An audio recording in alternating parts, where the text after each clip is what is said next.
একটাতে 200 টাকা করে কম।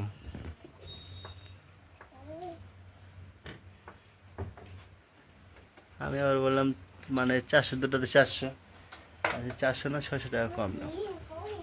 বলছে 600 টাকা অনেক কম হয়ে যাবে।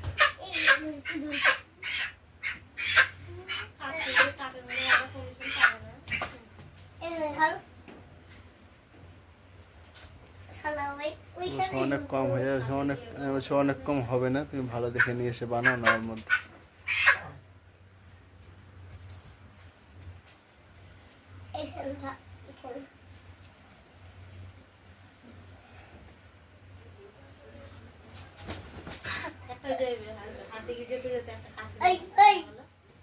ওই যে ওটাই আমতলি ব্রিজ থেকে আসতে হাতের ডান দিকে যায়, ওটাতে। কি রে বেটা?